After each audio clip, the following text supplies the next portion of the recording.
अस्सलाम वालेकुम। आज हम Microsoft Excel from basic to advanced course का बाकायदा आगाज़ कर रहे हैं और आज हमारी क्लास नंबर 1 है। और इस क्लास नंबर 1 में जो चीज़ें हम लोग डिस्कस करेंगे उसके पहले मैं आउटलाइन आपसे शेयर करता चलूँ। तो सबसे पहले हम लोग ये डिस्कस करेंगे कि माइक्रोसॉफ्ट एक्सेल के बेनिफिट्स क्या हैं, यानी हम उनको यूज़ करने के हमें क्या फ़ायदे हो सकते हैं। नेक्स्ट आ जाते हैं माइक्रोसॉफ्ट एक्सेल का इंटरफेस किस तरह का होता है और उसमें मुख्तलिफ ऑप्शंस का मतलब क्या होता है। नेक्स्ट हम देखेंगे माइक्रोसॉफ्ट एक्सेल का रिबन और उसमें जो डिफरेंट टाइप्स ऑफ बार्स हैं उनका क्या मतलब होता है। नेक्स्ट हम देखेंगे माइक्रोसॉफ्ट एक्सेल के अंदर जो सेल्स होते हैं, सेल्स के फॉर्मेटिंग के डिफरेंट टाइप्स होती हैं, वो चीज़ें हम डिस्कस करेंगे। उसके बाद हम डाटा वैलिडेशन को देखेंगे, count and sum and multiply करना सीखेंगे और लास्ट में हम देखेंगे कि किसी भी टेक्स्ट का जो करेक्टर्स हैं वो हम किस तरह काउंट कर सकते हैं। यानी अगर आप अपने नाम के नंबर ऑफ करेक्टर्स निकालना चाहते हैं, कोई सिटी नेम है, कोई कोई रैंडम टेक्स्ट है, हम चाहते हैं कि उसमें ये पता चल जाए कि नंबर ऑफ लेटर्स कितने हैं और नंबर ऑफ करेक्टर्स टोटल कितने हैं, तो वो भी हम माइक्रोसॉफ्ट एक्सेल के फार्मूलाज के थ्रू फाइंड आउट कर सकते हैं। तो फर्स्ट ऑफ ऑल हम जाते हैं benefits of using Microsoft Excel. तो सबसे पहला बेनिफिट जो माइक्रोसॉफ्ट एक्सेल का है वो ये है कि आप माइक्रोसॉफ्ट एक्सेल के अंदर डाटा को स्टोर बहुत इजीली कर सकते हैं, क्योंकि एक्सेल एक कन्वीनियंट टूल है जो कि हर एक के एक्सेस में है और हर कोई इसको बड़ी इजीली यूज़ कर सकते हैं। तो ये एक बहुत अच्छा वे है अपना डाटा स्टोर करने के लिए।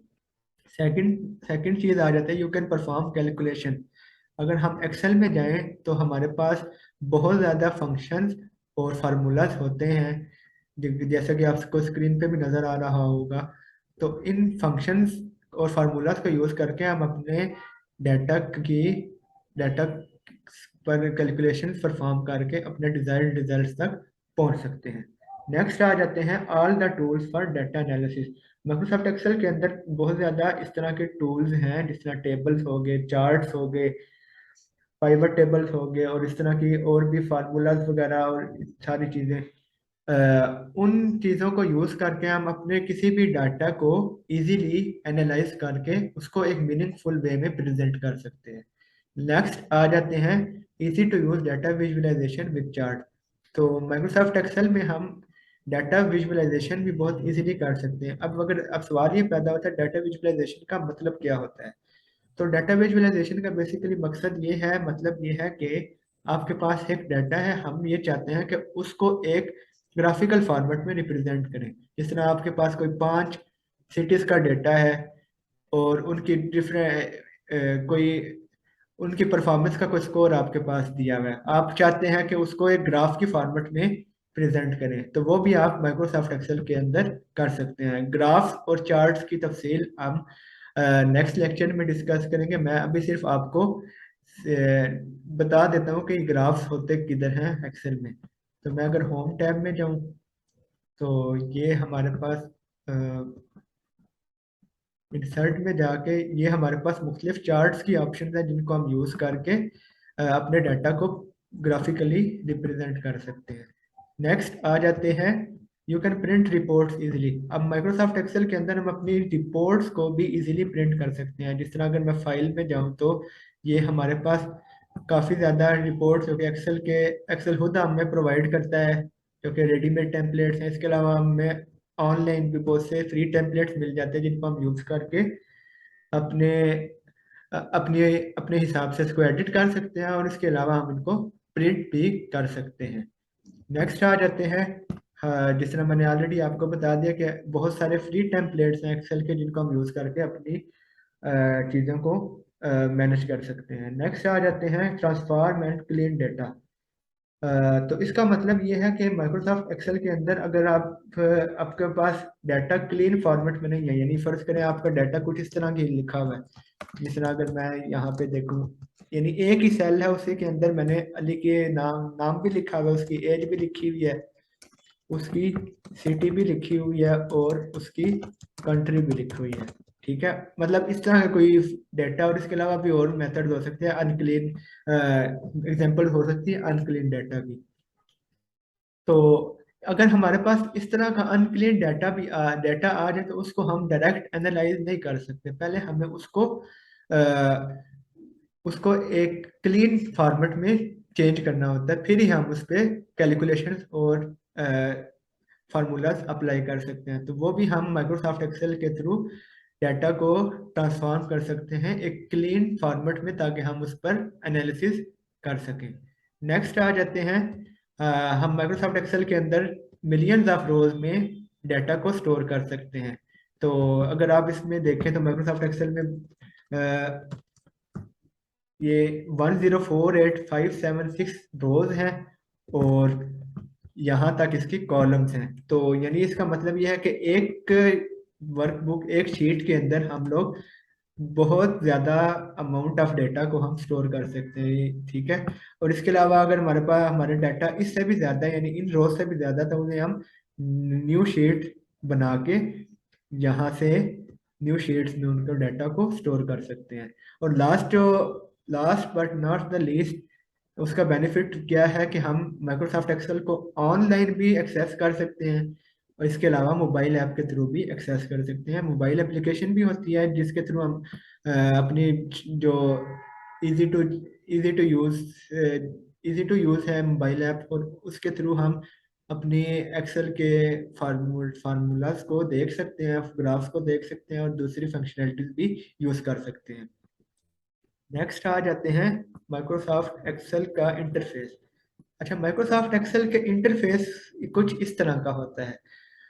उसमें जो टॉप पे होता है, उस टॉप वाले को टाइटल बार कहते हैं, और टाइटल बार के यहाँ लेफ्ट पे हमारे पास कुछ ऑप्शन आ रहे होते हैं इस तरह। ये ऑप्शन जिस बार के अंदर होते हैं इसे हम कहते हैं क्विक एक्सेस टूल बार। अच्छा, अब ये क्विक एक्सेस टूल बार का बेसिकली मकसद क्या होता है? उसका मकसद ये होता है कि आप अपने जो ज़्यादा आप यूज़ करने वाले फंक्शन हैं उनको यहाँ पे ऐड कर सकते हैं, ताकि आप इजीली उनको वहाँ से एक्सेस कर सकें। जिस तरह मैं चाहता हूँ कि मुझे ओपन अ फाइल वाला फंक्शन बार बार यूज़ करना, तो मैं बजाय यहाँ से फाइल पे जाके ओपन करूँ, मैं यहाँ पे उसको ऐड भी कर सकता हूँ इधर। तो ये हमारा फ़ायदा है क्विक एक्सेस टूल बार का, ठीक है। इसी तरह अगर मैं किसी फंक्शन को नहीं चाहता क्विक एक्सेस टूल बार में रहने देना, तो मैं वहां से उसको अनचेक कर देता हूँ। तो ये मेरे पास प्रिंट वाला फंक्शन रिमूव हो गया। नेक्स्ट आ जाते हैं बॉटम पे। तो बॉटम पे हमारे पास अगर मैं कुछ डाटा एंटर करता हूँ, उसको जब मैं सिलेक्ट करता हूँ तो सिलेक्ट करने के बाद मेरे पास कुछ इंफॉर्मेशन आ रही होती है बॉटम पे। तो इस इंफॉर्मेशन ये जो इंफॉर्मेशन जिस बार में आ रही होती है उसे हम कहते हैं स्टेटस बार, ठीक है। और स्टेटस बार के बाद ये जो बॉटम राइट कॉर्नर पे ये जो प्लस माइनस का सिंबल है, प्लस से हम लोग एक्सेल की शीट को जूम कर सकते हैं और माइनस से हम इसको जूम आउट कर सकते हैं। ये भी हो गया। और इसके अलावा जो ये हॉरिजॉन्टली जो अल्फ़ाबेट्स ऊपर लिखे हुए हैं, इन्हें हम कहते हैं कॉलम। और जो वर्टिकली हमारे पास नंबर्स लिखे हैं इन्हें हम कहते हैं रोज। और किसी भी एक पोजीशन पे अगर हम अपना कर्सर रखते हैं तो उसे हम कहते हैं सेल, ठीक है। और सेल की लोकेशन हमें किस तरह पता चलती है? जिस तरह अगर हम यहाँ पे देखें, ये नेम बॉक्स है, इस यहाँ पे लिखा हुआ है G8। अब इस G8 का क्या मतलब है? ये कॉलम नंबर G में है और रो नंबर 8 में है। इसी तरह अगर मैं यहाँ पे चला जाऊँ तो इसकी प्लेसमेंट क्या होगी? M8। तो इसी तरह हम किसी भी सेल का नाम जो होता है वो उसकी कॉलम और रो की बेस पे उसको नेम दे सकते हैं। नेक्स्ट आ जाते हैं फॉर्मेट सेल्स में। अच्छा, फॉर्मेट सेल्स में हम लोग सबसे पहले देखते हैं डेट एंड टाइम फॉर्मेट्स पे। तो कुछ भी हम इधर डेट लिख देते हैं रैंडमली, जिस तरह मैं लिख देता हूँ 5 नवंबर। तो 5 नवंबर लिखने के बाद अब ये जो है ये हमारे पास एक डेट का फॉर्मेट है। अब मैं इसको चाहता हूँ कि इस फॉर्मेट को चेंज करूँ, यानी इसमें मेरे पास ईयर भी आना चाहिए, या मुझे और कोई फॉर्मेट चाहिए, या मुझे डे का नाम भी आना चाहिए इसी डेट के अंदर। तो वो हम किस तरह अचीव कर सकते हैं? हम यहाँ से जाते हैं राइट क्लिक पर जाने के बाद यहाँ पे ऑप्शन आ रहा होता है फॉर्मेट सेल्स।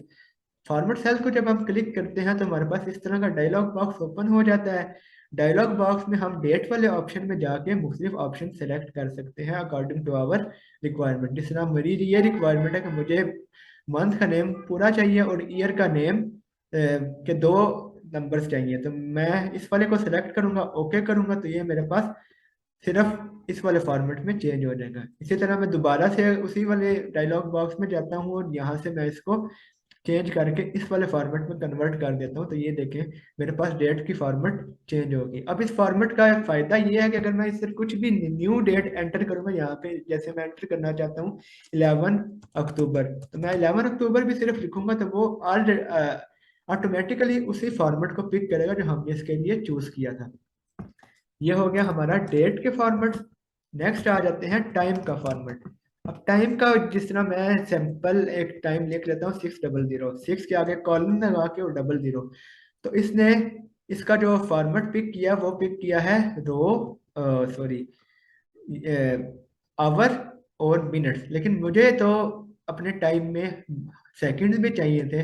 तो मैं क्या करूँगा, उस सेल को सिलेक्ट करूँगा, राइट क्लिक पे जाऊँगा, राइट क्लिक पे जाने के बाद मैं यहाँ से लिखूँगा, यहाँ पे सिलेक्ट करूँगा फॉर्मेट सेल्स, और फॉर्मेट सेल्स पे जाने के बाद मैं यहाँ से टाइम को सिलेक्ट करूँगा और अपनी मर्जी का टाइम का फॉर्मेट मैं सेलेक्ट कर सकता हूँ। जिस तरह मैं चाहता हूँ कि मेरे पास ये वाला फॉर्मेट आ जाए जिसमें पीएम और एएम भी आ रहा हो, तो मैं इसको सिलेक्ट करूंगा, तो ये देखिए हमारे पास 6 AM शो हो रहा है। तो इसको अगर मैं 7 PM लिखता हूँ तो ये देखें इसने वही फॉर्मेट रहा है, बस इसका टाइम चेंज हो गया है। इसी तरह मैं सेकंड्स वाला फॉर्मेट भी यूज कर सकता हूँ, तो मैं यहाँ से इस वाले ऑप्शन को सिलेक्ट करता हूँ, ओके करता हूँ, तो मेरे पास ये सेकंड्स वाला फॉर्म सेकंड्स भी ऐड होंगे। तो अब मैं कोई भी रैंडम टाइम देता हूँ 6:35:25, तो ये देखें हमारे पास उसने एएम ऑटोमेटिकली इसके साथ लिख दिया है क्योंकि हमने एएम और पीएम वाला फॉर्मेट सेलेक्ट किया था।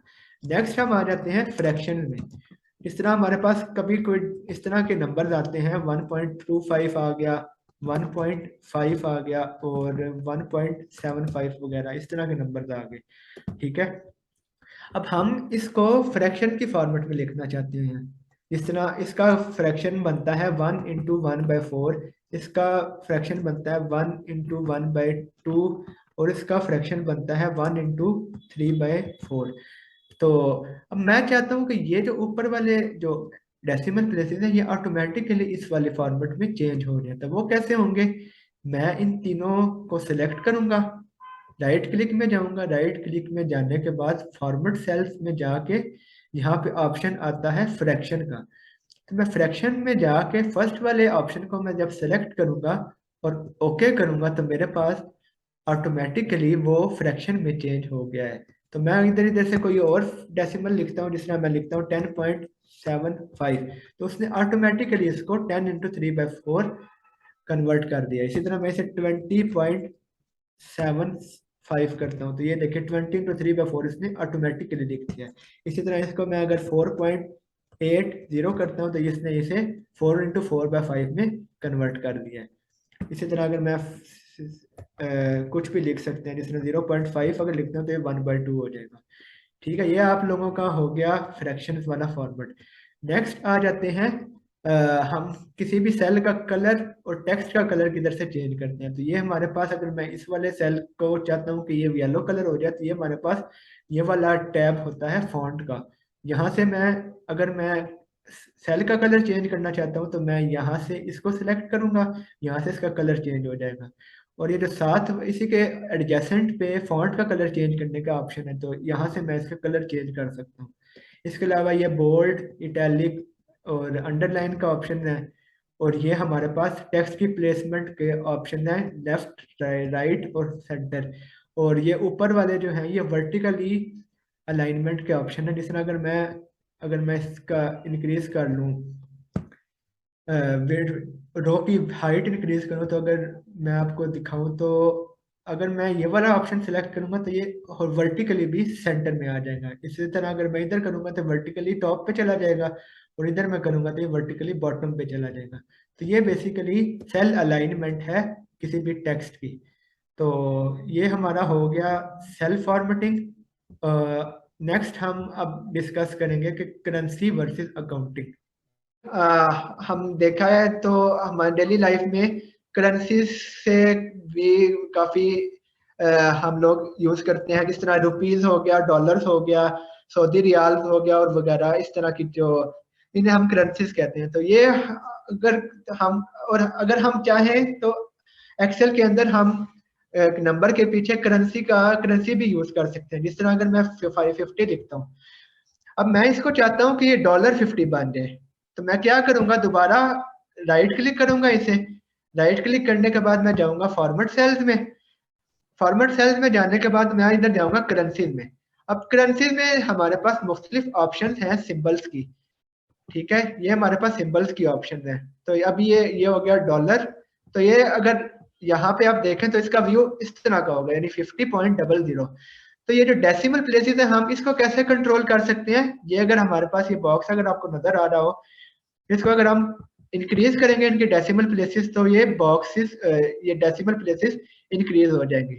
इसी तरह हम लोग इधर से दूसरी कोई और करेंसी भी सिलेक्ट कर सकते हैं।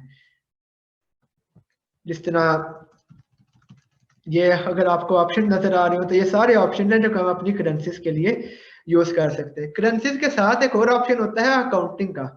तो अब ये दोनों में बेसिक फर्क ये है कि जो अगर मैं करेंसी को ओके करता हूँ यहाँ से, तो हमारे पास जो टेक्स्ट होगा वो इस फॉर्मेट में होगा, यानी जो सिंबल है वो नंबर के साथ बिल्कुल जुड़ा हुआ है। ठीक है, लेकिन जब हम अकाउंटिंग लिखेंगे तो तब देखिएगा क्या होगा हमारे पास।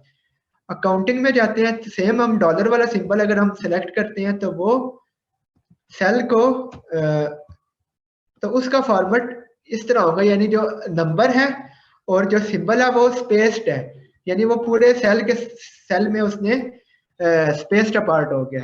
तो ये बेसिकली डिफरेंट रिक्वायरमेंट्स के मुताबिक हम करेंसीज या अकाउंटिंग को यूज कर सकते हैं। ठीक है, नेक्स्ट आ जाते हैं रैप टेक्स्ट और मर्ज सेल में। ठीक है, अच्छा अब यहां से मैं आ जाता हूँ रैप टेक्स्ट में। अब रैप टेक्स्ट क्या होता है? जिस तरह अगर मेरे पास एक सेल है, मैं इस वाले सेल में चला जाता हूँ, यहाँ पे मैं लिखता हूँ ABC, कुछ भी मैं टेक्स्ट इधर लिख देता हूँ। ठीक है, अब ये देखें मेरे जो टेक्स्ट है वो इधर से बाहर निकल गया। ठीक है, तो मैं ये चाहता हूं कि ये जो टेक्स्ट है ये इसी के यानी इसी सेल के अंदर पूरा आए, यानी उसकी लाइंस दो बन जाए।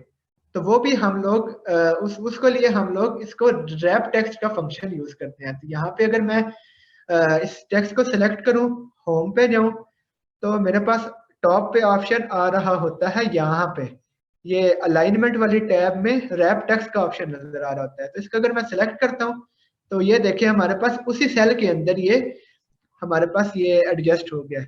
तो ये इस फीचर को हम लोग कहते हैं रैप टेक्स्ट का। ठीक है, तो रैप टेक्स्ट का हमारे पास क्या फायदा होगा कि हम लोग एक ही सेल के अंदर उस टेक्स्ट को कैसे फुलफिल कर सकते हैं, तो उसके लिए हम रैप टेक्स्ट को यूज करते हैं। नेक्स्ट आ जाते हैं मर्ज सेल्स में। ठीक है, मर्ज सेल्स क्या होता है? अगर मैं चाहता हूं कि ये कुछ सेल्स हैं हमारे, उनको मैं यानी मर्ज करना चाहता हूँ, यानी एक ही सेल बनाना चाहता हूँ, तो वो हम कैसे करेंगे? इन सब सेल्स को हम सेलेक्ट करेंगे। ठीक है, यानी इन सब सेल्स को मैंने सेलेक्ट करने के बाद मैं इधर से जाता हूँ मर्ज एंड सेंटर। तो इसको मैं सिलेक्ट करूंगा तो ये अब ये देखिए एक ही सेल बन गया। ठीक है, तो ये हमारा हो गया मर्ज सेल्स। अब मर्ज सेल्स के बाद जो दो चीजें जो फॉर्मेटिंग में हम लोग यूज करते हैं, एक होती है कॉलम विड्थ। ठीक है, ये कॉलम है, और एक होती है रो हाइट। ठीक है, तो बारी बारी हम देखते हैं कॉलम विड्थ क्या होती है और इसको कैसे चेंज करते हैं, और रो हाइट को कैसे चेंज करते हैं, ये हम लोग देखते हैं। तो अगर मैं यहाँ पे यानी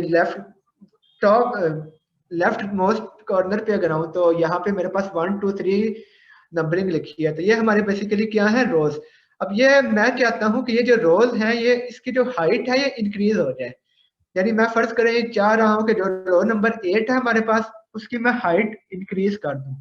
तो उसके लिए मैं क्या करूंगा? मैं रो यानी 8 नंबर के ऊपर माउस अपना लेके जाऊंगा, उसके बाद मैं करूंगा राइट क्लिक। राइट क्लिक करने के बाद मेरे पास ऑप्शन आ रहा होगा रो हाइट का। ठीक है, रो हाइट में मैं जाऊंगा तो अभी ये 15 पे है, तो मैं 15 को चेंज कर देता हूँ 30 पे। अगर मैं कर देता हूँ तो ये देखें हमारे पास रो की हाइट इंक्रीज हो गई है। ठीक है, तो अगर हम मल्टीपल रोज की एक साथ हाइट एडजस्ट करना चाहते हैं तो हम क्या करेंगे, फर्स्ट रो को सिलेक्ट करेंगे, ठीक है। उसके बाद मैं माउस को ड्रैग करके वहां तक लेके जाऊंगा जहां तक हमें रोज की हाइट चेंज करनी है। तो उनको सेलेक्ट करने के बाद मैं इसको उसी तरह राइट क्लिक और यहाँ पे मैं रो हाइट करूंगा और 30 प्रेस कर दूंगा तो हमारे पास रो की हाइट 30 पे एडजस्ट हो गई है। सिमिलर केस है हमारे पास कॉलम की विड्थ का। अब कॉलम की विड्थ विड्थ हम कैसे एडजस्ट कर सकते हैं, जिस तरह अगर हम टॉप पे जाएं तो ये letters A B C D E F वगैरह लिखे हुए हैं। मैं इनको चाहता हूँ कि ये थोड़ा सा वो हो जाए, थोड़ा वाइड हो जाए। तो अभी ये नैरो है ना, तो इनको मैं चाहता हूँ थोड़ा वाइड हो जाए। तो वो उसके लिए मैं इसकी एक तो हमारे पास ये मैनुअल तरीका है, यानी इसको हम एडजस्ट कर सकते हैं यहाँ से पकड़ के, ये जो इसकी लाइन है ना दोनों सेल्स के दोनों कॉलम्स के दरमियान में, इधर मैं जब ये हमारे पास कर्सर नजर आएगा तो उस कर्सर को मैं ड्रैग करके मैं अपने हिसाब से इसको मूव कराऊंगा तो ये हमारे पास इसकी विड्थ इंक्रीज हो जाएगी। ये हमारा हो गया मैनुअल तरीका माउस के थ्रू। लेकिन एक तरीका है जिस तरह मैंने रो हाइट का बताया था, उसी तरह अगर मैं चाहता हूं कि जो कॉलम्स ए बी एंड सी है इनकी मैं विड्थ चेंज इंक्रीज करना चाहता हूं तो मैं इन तीनों को इकट्ठे सेलेक्ट करूंगा। उसके बाद मैं राइट क्लिक पे जाऊंगा। राइट क्लिक पे जाने के बाद यहाँ पे मेरे पास ऑप्शन आ रहा होता है कॉलम विड्थ का। कॉलम विड्थ अभी ये 8.43 पे एडजस्टेड है तो मैं इसको 15 कर देता हूँ तो ये देखें हमारे पास ये तीनों कॉलम्स की विड्थ 15 हो गई है। ठीक है, ये हमारे पास कुछ फॉर्मेटिंग की हैक्स थी जो एक्सेल के अंदर हम लोग अपनी शीट्स को ब्यूटीफाई करने के लिए यूज करते हैं। ठीक है, यहाँ तक हो गया। उसके बाद नेक्स्ट आ जाते हैं हम लोग डेटा वैलिडेशन पे। अच्छा, डेटा वैलिडेशन से पहले मैं आपको इसका कॉन्सेप्ट समझाता चलूं कि डेटा वैलिडेशन का बेसिक मकसद क्या है। तो मैं यहाँ पे न्यू टैब में जाता हूँ। तो अब फर्ज करें अगर आपके पास एक डाटा शीट है जहाँ पे मुख्तलिफ सिटीज के नाम आपने लिखने हैं और बाकी उसके अलावा और भी एंट्रीज हैं। ठीक है, सिटी हो गया, स्टूडेंट्स हो गए और मार्क्स हो गए और इसी तरह की मुख्तलिफ सेल्स हैं। अब हमारे पास क्या कहते हैं, सिटी के कुछ नाम कांस्टेंट है, यानी हमें पता है कि 3 से 4 सिटीज हमने बार बार यूज करनी है। तो एक तो तरीका यह है कि हम बार बार वो अपने डाटा सेट में उस सिटी का नाम बार बार लिखें। जिस तरह हमारी यानी मैं लिखता हूँ रावलपिंडी, इस्लामाबाद, फिर मैं अगर दोबारा रावलपिंडी लिखता हूँ तो अगर मैं इस तरह अपने डाटा सेट के अंदर मैन्युअली जो हमारे फिक्स्ड एंट्रीज हैं उनको लिखना शुरू कर दें तो बहुत ज्यादा टाइम कंज्यूमिंग है। तो इसके बजाय हम लोग एक ड्रॉप डाउन मेन्यू बना सकते हैं जिसके ऑप्शन में हम लोग सिटीज के नाम लिखते हैं। तो हम सिर्फ जब नया डाटा एंटर करने लगे हों तो हम लोग बस उस ड्रॉप डाउन ऑप्शन से उस सिटी के नाम को सिलेक्ट करें तो वो हम लोग इजीली कर सके। तो जिस तरह अभी हमारे पास फर्ज करें 3 सिटीज है तो मैं पहले उसको साइड पे लिख देता हूं हमने कौन सी 3 सिटीज यूज करनी है। सिटीज एक होगी गुजरहान, एक इस्लामाबाद और एक होगी रावलपिंडी। ठीक है, अब मैं ये चाहता हूं कि इसकी एक लिस्ट बन जाए। तो वो कैसे बनेगी, यानी यहाँ पे मैं इसको इधर इधर यूज करना चाहता हूँ ड्रॉप डाउन मेन्यू के थ्रू। तो मैं क्या करूंगा, यानी उन सारे सेल्स को सिलेक्ट करूंगा जहां पे मुझे ड्रॉप डाउन मेन्यू चाहिए। ठीक है, उसके बाद मैं जाऊंगा डाटा में। यहाँ पे डाटा टैब नजर आ रही है सबको। ठीक है, डाटा में जाके यहाँ पे मेरे पास ऑप्शन आ रहा होता है, अगर हम राइट पे जाए यहाँ पे मेरे पास ऑप्शन आ रहा होता है डाटा टूल्स के अंदर ये वाला, इसे हम कहते हैं डाटा वैलिडेशन। अब मैं डाटा वैलिडेशन में जाऊंगा तो ये हमारे पास इस तरह का बॉक्स ओपन हो जाएगा। अब डाटा वैलिडेशन में जाने के बाद अब वो पूछ रहा है हमने क्या चीज इसमें से चूज करनी है। तो मैं यहाँ से चूज कर देता हूँ लिस्ट। लिस्ट जब मैं चूज करूंगा तो वो पूछ रहे हैं हमारा सोर्स क्या है, यानी डाटा का सोर्स किधर है। तो देखें हमने लिस्ट बनाई हुई है सिटीज की, गुजरहान, रावलपिंडी और इस्लामाबाद।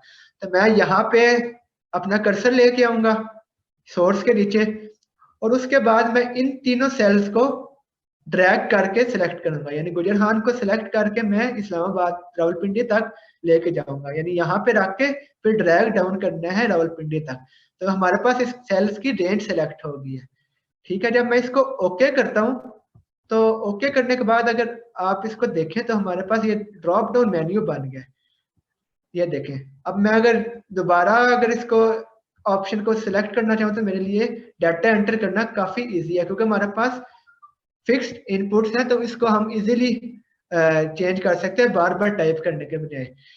तो ये हो गया बेसिक कॉन्सेप्ट कि डाटा वैलिडेशन क्यों यूज किया जाता है। तो एक तो तरीका है डाटा में जाके भी हम लोग मैनुअली वैल्यूज भी एंटर कर सकते हैं। जिस तरह अगर मैं चाहता हूँ कि मैं 5 मुख्तलिफ कलर्स का लिस्ट बनाना चाहता हूँ, तो मैं यानी इस वाले सेल में मैं चाहता हूँ कि 5 मुख्तलिफ कलर्स की लिस्ट बने, तो मैं जाता हूँ डाटा में।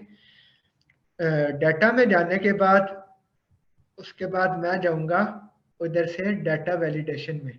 ठीक है, डाटा वैलिडेशन में जाने के बाद पहले मैंने सेलेक्ट किया था लिस्ट। ठीक है, अभी भी मैं लिस्ट ही सिलेक्ट करूंगा, लेकिन यहाँ पे मैं इसको किसी सेल के रेफरेंस देने के बजाय यहाँ पे मैं मैनुअली नाम एंटर करूंगा। इस तरह मैं यहाँ पे लिखता हूँ रेड, उसके बाद यानी हमने ऑप्शंस को सेपरेट करना है कॉमा के थ्रू। तो अब मैं अगर 5 कलर लिखता था, रेड, ब्लू, ग्रीन, पर्पल और ये मैंने 5 कलर लिख दिए हैं। इसको जब मैं ओके करूंगा तो ये अगर ये देखें हमारे पास ये इसकी लिस्ट बन गई है। तो अगर मैं चाहता हूँ कि मेरा एक और कलर मुझे याद आ गया जो कि मैंने इसी लिस्ट में डालना ऐड करना है, तो मैं क्या करूंगा, इसी वाले सेल को सिलेक्ट करूंगा, दोबारा मैं जाऊंगा डाटा वैलिडेशन में। ये डाटा वैलिडेशन में मैं चला गया और उधर जाने के बाद मैं यहाँ पे ही कॉमा लगा के नया कलर ऐड कर दूंगा। यहाँ से मैं कलर ऐड कर देता हूँ, सॉरी, ब्लैक। तो यहाँ पे मैं अगर कलर कर देता हूँ ऐड ब्लैक, तो हमारे पास लिस्ट में छठा कलर भी ऐड हो गया। तो ये हमारा हो गया मैनुअल तरीका कि अगर हम डाटा वैलिडेशन वाले डायलॉग बॉक्स के अंदर ही अपने ऑप्शन ऐड करना चाहें तो वो हम कैसे कर सकते हैं। ठीक है, ये डाटा वैलिडेशन के 2 तरीके आप लोगों को आगे समझ। तो हम अब आगे बढ़ते हैं।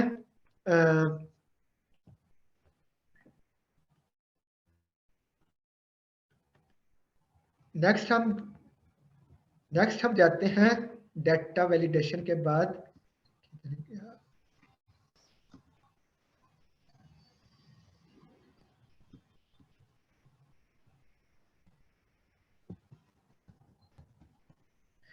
डाटा वैलिडेशन हो गया। डाटा वैलिडेशन में दो ऑप्शंस और हैं जो कि हम लोग कंट्रोल कर सकते हैं। जिस तरह अगर ये हमारे पास यही वाला सेल है, सेल F2, तो अब डाटा वैलिडेशन का फायदा ये है कि अगर हम इसी इन 5 या 6 कलर जो हमने सेलेक्ट किए हैं, जो एंटर किए हैं, इसके अलावा कोई अगर हम ऐड करेंगे तो हमें एरर मैसेज देगा। तो अगर मैं फर्ज करें यहाँ पे मैं लिख देता हूँ कोई और टेक्स्ट लिख देता हूँ, यानी ABC अगर मैं लिख देता हूँ, तो ये देखें हमारे पास एरर आ रहा है कि this value doesn't match the data validation restriction defined for this cell, क्योंकि हम लोगों ने उसकी लिमिट्स लगा दी है कि ये 6 वैल्यूज के अलावा हम लोग कुछ भी यूज नहीं कर सकते। तो हम इसके अलावा अगर कुछ भी यूज करेंगे तो वो हमारे पास उसका एरर देगा। अब उस एरर को भी करने के लिए हमारे पास ऑप्शन है, यानी अब एरर को वो किस तरह उस एरर को किस तरह हैंडल करे, यानी अगर वो एरर आए तो वो डाटा वैलिडेशन क्या करे। तो अगर यहाँ पे हम एरर अलर्ट में जाएं तो यहाँ से इस एरर मैसेज को हम बंद भी कर सकते हैं, या यहाँ से हम ऑप्शन चेंज भी कर सकते हैं। यानी अगर एरर आए तो अलर्ट दे, वार्निंग दे, या कोई इंफॉर्मेशन आपने लिखनी है वो आपको सिलेक्ट करें। ठीक है, और ये वाली टैब है इनपुट मैसेज वाली में क्या है कि हम लोग उस लिस्ट के अंदर लिख सकते हैं कि ये जो ड्रॉप डाउन है ये किस क्या है। यानी यहाँ पे हम इस ड्रॉप डाउन मेन्यू का डिस्क्रिप्शन लिख सकते हैं। जिस तरह ये ड्रॉप डाउन मेन्यू क्या है, कलर नेम्स है, तो यहाँ पे अगर मैं कलर नेम्स इसका टाइटल रखता हूँ और यहाँ पे मैं लिख देता हूँ this list contains this list shows the 6 different colour types for entering data. तो मैं इसको ओके करता हूँ। तो अब मेरे पास क्या होगा, जब मैं इसी सेल में दोबारा जाऊंगा तो वो देखें यहाँ पे उसने हमें इसकी डिस्क्रिप्शन शो कर दिया है कि ये क्या है, इस ड्रॉप डाउन में क्या है, कलर नेम्स है और आगे उसका कस्टम मैसेज मैंने लिखा है। तो ये हमारा ड्रॉप डाउन मेन्यू के लिए, यानी हम उसको डिस्क्राइब करने के लिए भी हम लोग मैसेजेस लिख सकते हैं। नेक्स्ट आ जाते हैं फार्मूलाज पे, फंक्शंस पे। तो अब फंक्शन में जो हम लोगों ने आज फंक्शन कवर करने हैं, काउंट का करना है, सम का करना है और इसके अलावा सम प्रोडक्ट अगर चाहिए वो चीज वो करना है, सम प्रोडक्ट का। तो सबसे पहले हम काउंट और सम को डिस्कस कर लेते हैं कि ये क्या चीज होती है। तो मैं दोबारा जाता हूँ माइक्रोसॉफ्ट एक्सेल में। तो यहाँ पे मैं नई शीट ओपन कर लेता हूँ। यहाँ पे मैं पहले रैंडम डेटा एंटर करता हूँ नेम का 1 2 3 4, सॉरी मतलब ये नंबर में कुछ लिख देता हूँ, ठीक है।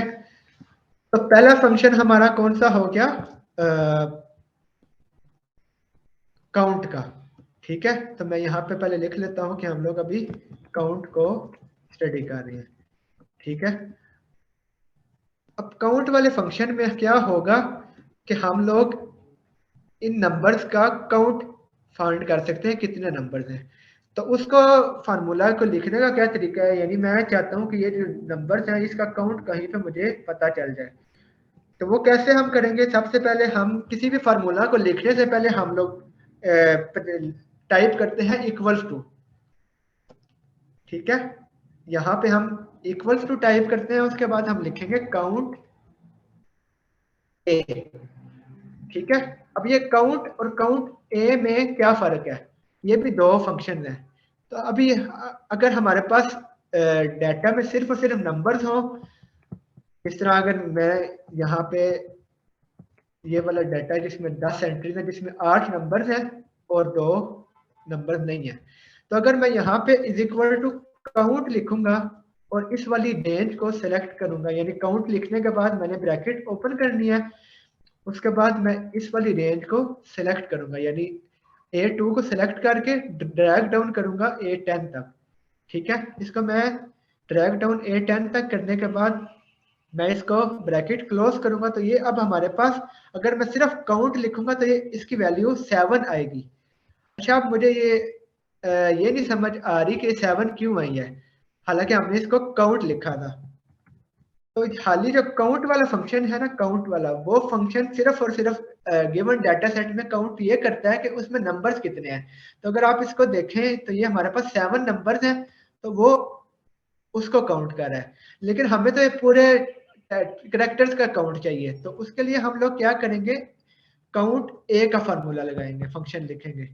यानी दोबारा से मैं इसको राइट करता हूँ, काउंट के बजाय हम लोग काउंट ए को अगर टाइप करें तो अब दोबारा से वही रेंज अगर हम सिलेक्ट करें तो ये अब हमारे पास काउंट आएगा 9 का, ठीक है। तो ये हमारा हो गया काउंट वर्सेस काउंट ए, ठीक है। काउंट जो सिंपल काउंट फंक्शन है वो हमारे गिवन डाटा सेट में सिर्फ नंबर्स को काउंट करता है, और जो काउंट ए है वो गिवन डाटा सेट में तमाम उन नंबर्स, तमाम उन चीजों को, एंट्रीज को काउंट करता है जो कि एम्प्टी नहीं है, ठीक है। अगर मैं फर्ज करें यहाँ पे दरमियान में एक सेल एम्प्टी शोर एम्प्टी लीव कर देता हूँ, यहाँ पे एक नई नई चीज लिखता हूँ, ठीक है। तो अगर मैं दोबारा से इस वाले फंक्शन को चेंज करता हूँ, यानी अभी A10 तक है, तो इसको मैं अगर A12 तक ले जाऊं तो ये अब इसकी वैल्यू 10 काउंट 10 करेगा, क्योंकि हमारे पास टोटल रोज, टोटल हमारे पास 10 ऐसे सेल्स हैं जिसमें कुछ ना कुछ लिखा हुआ है जो कि एम्प्टी नहीं है, ठीक है। जो 11 वाला रो है उसमें कुछ भी नहीं लिखा, तो उसको वो काउंट नहीं करेगा, ठीक है। ये हमारा हो गया काउंट वर्सेस काउंट ए। अब नेक्स्ट आ जाते हैं काउंट ब्लैंक में, ठीक है। अब फर्ज करें हमारे पास इसी डाटा में मैं कुछ ब्लैंक रोज छोड़ देता हूँ, ठीक है। यानी कुछ मैंने इस डाटा सेट को मजीद इंक्रीज कर दिया। अब मैं ये चाहता हूँ कि हमारा जो ये डाटा सेट है इसमें मैं ये देखना चाहता हूँ कि इसमें ब्लैंक वैल्यूज कितनी है, ठीक है। तो उसके लिए हमारे पास फंक्शन यूज होता है काउंट ब्लैंक का। क्या होता है? Count blank. अब इसको मैं ट्राई इधर मैं बताता हूँ कि कैसे होगा। दोबारा से मैं लिखता हूँ is equal to count. Count लिखने के बाद मैं आगे लिखूंगा ब्लैंक, ठीक है। उसके बाद मैं आगे लगाऊंगा ब्रैकेट। उसके बाद मैं उसी रेंज को दोबारा से सिलेक्ट करूंगा, यहाँ से A2 से लेकर A22 तक, ठीक है। अब मैं जब इसको ब्रैकेट्स को क्लोज करूंगा तो हमारे पास सिर्फ और सिर्फ उन सेल्स की काउंट देगा, यानी उन सेल्स को सिर्फ गिनेगा जो कि ब्लैंक्स हैं। तो अगर आप ये इनको देखें तो हमारे पास 4 ऐसे सेल्स हैं, 1 2 3 और ये 4, जो कि इस रेंज में ब्लैंक है, तो वो उसको शो कर रहा है, ठीक है। ये हमारे पास हो गया काउंट ए, काउंट सिंपल काउंट, और तीसरा काउंट ब्लैंक। ये हमारे पास काउंट की 3 डिफरेंट काउंट हैं। बाकी ये काउंट इफ्स वगैरह ये नेक्स्ट लेक्चर में हम इंशाल्लाह करेंगे। अब आ जाते हैं सम पे। तो नेक्स्ट आ जाते हैं कि सम। अब ये सम क्या है कि अगर हम लोग गिवन नंबर्स को ऐड करना चाहते हैं तो उसके लिए हमारे पास जो फंक्शन यूज होते हैं उसे हम कहते हैं सम। तो वही सेम रेंज हम सिलेक्ट करते हैं, इक्वल टू सबसे पहले इक्वल टू लिखने के बाद हम लोग लिखते हैं सम। सम लिखने के बाद हम लोग लगाते हैं ब्रैकेट। ब्रैकेट लगाने के बाद यहाँ पे हम लोग रेंज देते हैं यहाँ से लेकर A22 तक, और इसको मैं ओके कर देता हूँ, ब्रैकेट क्लोज कर देता हूँ। तो ये हमारे पास इनमें से जो नंबर्स हैं उनका सम करके इसने टोटल कर दिया 90, ठीक है। ये हमारा हो गया सम। और इसी तरह सम के साथ एक फंक्शन होता है प्रोडक्ट का। प्रोडक्ट का फंक्शन बेसिकली नंबर्स को मल्टीप्लाई करने के लिए यूज होता है। जिस तरह अगर मैं चाहता हूँ कि हमारे पास कुछ नंबर है 6 3 5 6, और मैं ये चाहता हूँ कि इन चारों का मल्टीप्लाई करना, तो वो कैसे होगा? उसके 2 तरीके हैं। पहला तरीका ये है कि हम इनको इक्वल टू लिख के हर एक सेल को बारी बारी सिलेक्ट करें, फिर शिफ्ट 8 से ये वाला स्टार प्रेस होता है, स्टार यानी शिफ्ट 8 से ये वाला स्टार लगता है, इसका मतलब होता है प्रोडक्ट। फिर मैं अगला सेल सिलेक्ट करूंगा, फिर उसके बाद शिफ्ट 8 दबाऊंगा, फिर इसके बाद next step next cell select करूंगा और फिर से शिफ्ट 8 दबाऊंगा और नेक्स्ट सेल सिलेक्ट करूंगा, तो हमने इन चारों का प्रोडक्ट फाइंड हो जाएगा। लेकिन ये वाला तरीका small number of small count of numbers के लिए तो वैलिड हो सकता है, लेकिन हमारे पास फर्ज करें नंबर्स आ जाते हैं 100 या 200 या उससे भी ज्यादा आ जाता है, तब ये वाला फार्मूला तो बहुत ज्यादा लेंथी हो जाएगा और आपका टाइम बहुत ज्यादा लगेगा। तो इस टाइम से या तो इसके यानी इससे बचने के लिए हम जो एक्सेल में जो बिल्ट इन फार्मूला है मल्टीप्लाई करने का, वो है प्रोडक्ट, ठीक है। प्रोडक्ट। तो मैं इसको पहले जूम आउट कर लेता हूँ। और अगर आप मेरे पास ये कुछ डाटा है,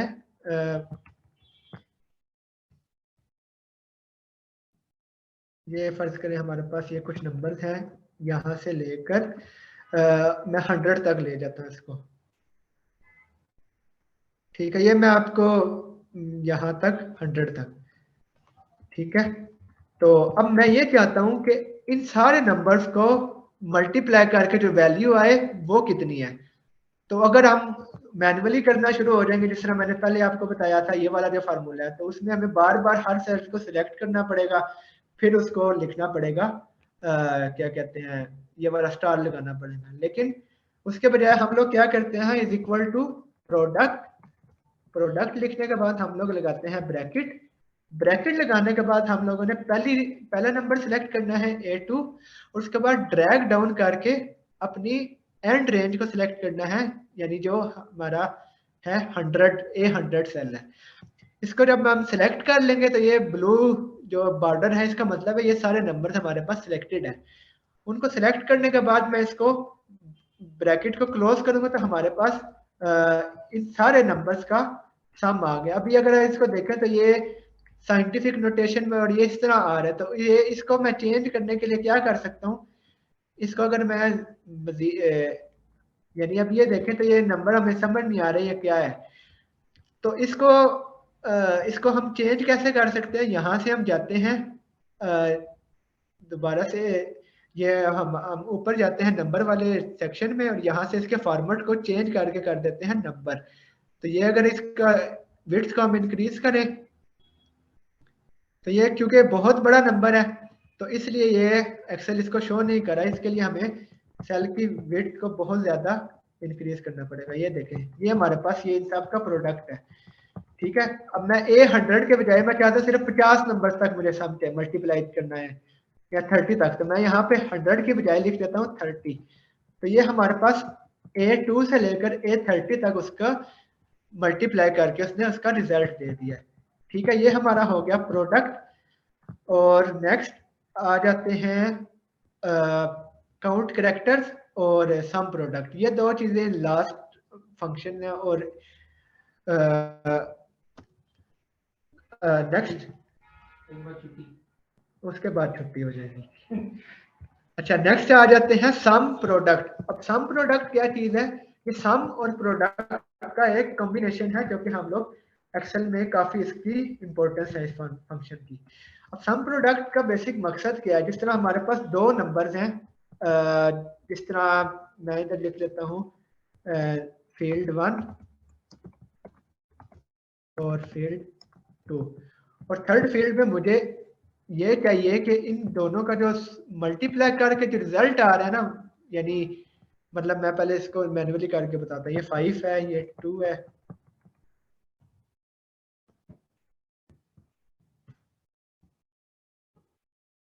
ठीक है, ये मेरे पास कुछ नंबर हैं।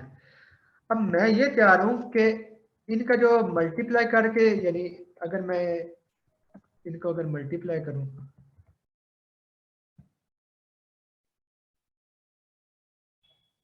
ठीक है, और इसका रिजल्ट मैं देखना चाहता हूँ,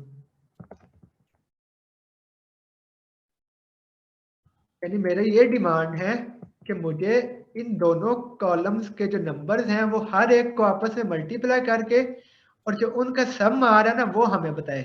यानी ये जो मैंने नया कॉलम बनाया है बेसिकली क्या है, इन दोनों को मल्टीप्लाई करके जो रिजल्ट्स आ रहे हैं वो, और ये जो नंबर है ये क्या है, इन सब का सम, जो उनका प्रोडक्ट का सम है। तो ये देखिए हमारे पास दो स्टेप्स बन जाते हैं। यानी पहले हम इनको मल्टीप्लाई करें, फिर उनको मल्टीप्लाई करने का रिजल्ट आ रहा है उसको उसका सम करें, तो ये इसके पास आ रहा है, उसका रिजल्ट आ रहा है। तो इसी वाली फंक्शनैलिटी को हम लोग इस वाले एक फंक्शन के साथ भी अचीव कर सकते हैं, और उस फंक्शन का नाम है सम प्रोडक्ट। अब ये सम प्रोडक्ट क्या चीज होती है? सम प्रोडक्ट क्या होती है कि हम ये एक्स्ट्रा कॉलम की हमें जरूरत नहीं होती, हमें उसी वाले एक ही फार्मूला के अंदर हम लोग दोनों रेंजेस देते हैं, और उसका जो प्रोडक्ट सम का प्रोडक्ट आता है, सॉरी प्रोडक्ट का जो सम आता है वो हमारे पास फाइंड आउट हो जाता है। तो उसका उसको लिखने का क्या तरीका है? हम सबसे पहले is equal to sum product लिखते हैं, फिर हम ब्रैकेट ओपन करते हैं। ब्रैकेट ओपन करने के बाद हम लोग वो पूछ रहे हैं अरे वन क्या है। अरे वन हमारे पास है ये वाली रेंज, यानी ये वाली यहाँ से लेकर, यानी A2 से लेकर A7 तक। उसके बाद मैं कॉमा लगाता हूँ। कॉमा लगाने के बाद मैं दूसरी रेंज को सिलेक्ट करता हूँ, ये वाली जो फील्ड 2 वाली है। और मैं ये दोनों रेंजेस सिलेक्ट करने के बाद मैं इसको ओके करता हूँ, तो ये हमारे पास वही सेम रिजल्ट आ गया जो हमें इस तरह मैनुअली अटेन जो हमें अचीव हुआ था। तो यानी सम प्रोडक्ट का बेसिकली मकसद क्या है कि हमारे पास अगर मुख्तलिफ कॉलम्स हैं और हर कॉलम की एंट्रीज को मल्टीप्लाई करके उनका जो सम आ रहा है वो अगर हमें चाहिए, तो उसके लिए हम लोग सम प्रोडक्ट यूज करते हैं। ठीक है, अगर आप सम प्रोडक्ट में आप ये हमारे पास ये हमारे फ्लेक्सिबिलिटी है कि हम जितनी मर्जी कॉलम्स के कॉलम्स को यूज कर सकते हैं। फिर अगर हम चाहते हैं इन तीनों को इकट्ठा यूज करना चाहते हैं, तो हम क्या करेंगे, दोबारा से इस फार्मूला पे जाएंगे, यहाँ पे इसको कॉमा यानी इसको ब्रैकेट ओपन करेंगे, दोबारा से बैक स्पेस दबा के कॉमा लगाएंगे। कॉमा लगाने के बाद मैं थर्ड वाली फील्ड को जब सेलेक्ट करूंगा, तो वो हमारे पास थर्ड वाली फील्ड भी आ गया। तो ये बेसिकली क्या है, इन तीनों का मल्टीप्लाई, इन तीनों का मल्टी जो प्रोडक्ट्स हैं उनका जो सम आ रहा है वो हमारे पास सम प्रोडक्ट है। अच्छा, अब नेक्स्ट चीज है काउंट करेक्टर्स, या वो क्या है बेसिकली, अगर हमारे पास कुछ इस तरह का डाटा सेट है, यानी कुछ नाम है, जैसे ना मेरा नाम है, कोई नंबर्स हैं, ये हो गया, और फोर्थ में मैं लिख देता हूँ ये। ठीक है, ये हमारे पास कुछ टेक्स्ट हैं। अब हमारी डिमांड ये है कि हमें ये चाहिए कि हर एक नंबर के अंदर या हर एक टेक्स्ट के अंदर कितने नंबर ऑफ करेक्टर्स हैं। तो उसके लिए जो फार्मूला यूज होता है उसे हम कहते हैं LEN। LEN basically short form है लेंथ की। तो इसको अगर हम यूज करें तो वो कैसे यूज होगा, इज इक्वल टू LEN, उसके बाद मैं ब्रैकेट ओपन करूंगा, और ब्रैकेट ओपन करने के बाद वो कह रहा है कि हम हमें टेक्स्ट दे कि किस टेक्स्ट के हमने नंबर ऑफ करेक्टर्स निकालने हैं। तो मैं इस वाले टेक्स्ट को सिलेक्ट कर लेता हूँ और इसको ब्रैकेट को क्लोज करता हूँ। तो ये देखें हमारे पास इसकी वैल्यू आ गई कि इसमें 5 नंबर ऑफ करेक्टर्स हैं। ठीक है, तो इसी तरह अगर हम इसी फार्मूला को ड्रैग डाउन करेंगे तो हमारे पास इन सब के भी करेक्टर्स आ जाएंगे। तो मैं क्या करता हूँ, यहाँ से यानी सेल को सिलेक्ट करके, और ये जब प्लस का साइन आता है एरो का तो उसको मैं ड्रैग डाउन करूंगा, तो ये हमारे पास हर एक के नंबर ऑफ करेक्टर्स हमारे पास आ गए। जिस तरह ये वाला है जी, हाँ। और इसमें आप लोगों ने ये चीज भी देखनी है कि जो नंबर ऑफ टेक्स्ट जो करेक्टर्स है वो स्पेस भी इंक्लूड हो रही है। जिस तरह वो इस बाद में अभी फिर वो ज्यादा ज्यादा हो जाएगा काम। ठीक है, तो बेसिकली इतना नजर नहीं आ रहा, नहीं काफी इम्पोर्टेंट है। मतलब इसको कॉम्बिनेशन कंबाइन करके इसको यूज किया जा सकता है काफी जगहों में। तो जिस तरह अगर मैं चाहता हूँ कि नया कोई नाम है, जिस तरह